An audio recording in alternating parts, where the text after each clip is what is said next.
Hey everyone, welcome back to another Explainer. Today we're taking a deep dive into the ultimate bridge between your physical devices and your digital screen, the hardware and sound hub in Microsoft Windows. Whether you're a gamer, a remote worker, or an IT pro, understanding this command center is your ticket to a friction-free digital workspace. So have you ever actually wondered how your PC talks to your printer? Or your headphones, or maybe your smartwatch? You know, it's a super common frustration when a device just randomly disconnects or won't play audio. But asking how they communicate in the first place is the absolute first step to mastering your machine. Rather than just unplugging and plugging things back in and crossing your fingers, today we're going to learn how to actively manage that communication. All right, let's just get right into it. The hardware and sound category acts as your computer's central command center. Whether you're on Windows 10 or 11, it sits quietly right there in your settings or control panel.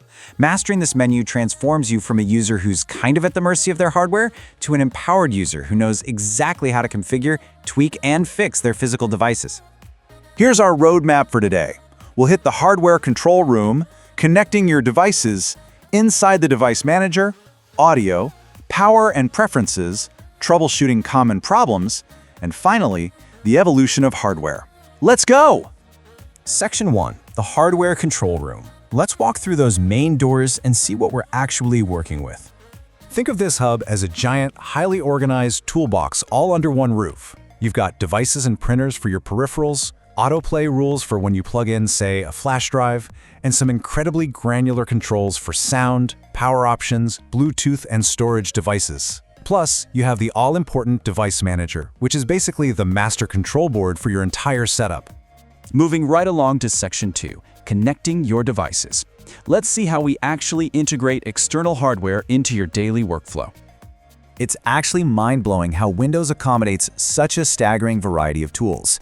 We aren't just talking basic mice and keyboards here. This ecosystem supports everything from VR headsets and game controllers to webcams and smartwatches. And for printers, Windows inherently supports thousands of models right out of the box, from major companies like HP, Canon, Epson, and Brother, letting you easily set defaults and manage your print queues without pulling your hair out. So here's a real game changer. Connecting a modern Bluetooth peripheral is just a simple 5-step sequence now. Thank goodness the days of those complicated setup CD-ROMs are over. You literally just turn on Bluetooth, put your headphones or smartphone into pairing mode, open your settings, hit Add Device, and select it. That's it. Windows handles all the heavy lifting behind the scenes, automatically installing the necessary software to get you up and running immediately. All right, Section 3. Inside the Device Manager. Welcome to the engine room of your system. Now this is really cool. The Device Manager takes every single physical component installed on your system and breaks it down into a neat expandable tree. From processors and graphics cards to disk drives and network adapters, it's essentially the ultimate diagnostic map of your machine's anatomy. But wait, before we go any further, we absolutely have to talk about drivers. What is a driver? Well, it's the fundamental translator between your software and your physical hardware. Without it, your operating system and your graphics card are basically speaking two completely different languages. The driver translates your OS's desires into physical actions. Here's a fun fact for you. Missing or outdated drivers are actually the culprit behind almost 90% of those super frustrating device not recognized errors. Crazy, right? Because the Device Manager is so vital, it uses a visual shorthand to tell you exactly when something is wrong. Think of these warning icons as your immediate decoder ring. See a yellow triangle? That's a hardware issue, usually a missing or corrupted driver. A down arrow simply means the device is disabled. Maybe you turned it off manually. And an unknown device icon means Windows simply has no clue what the hardware is, which usually means you're going to have to go grab that driver yourself.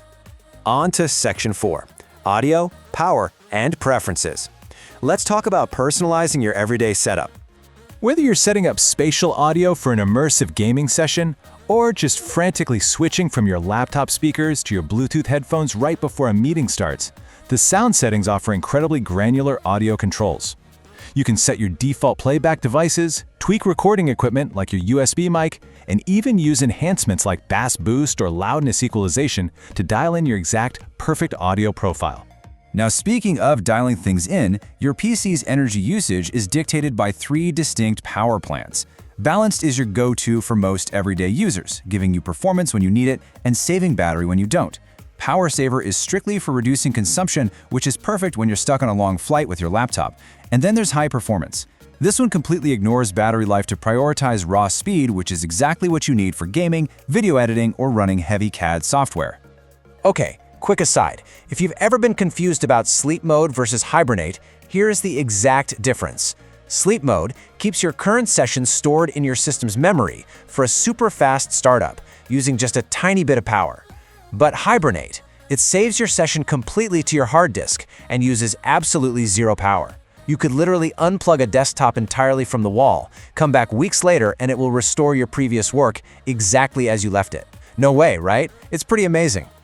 Next up, Section 5, Troubleshooting Common Problems. What to do when things don't go as planned. Look, hardware acts up, but running through a rapid-fire checklist will solve the vast majority of your headaches. No sound? Check your default playback device. Printer unresponsive because it senses your fear?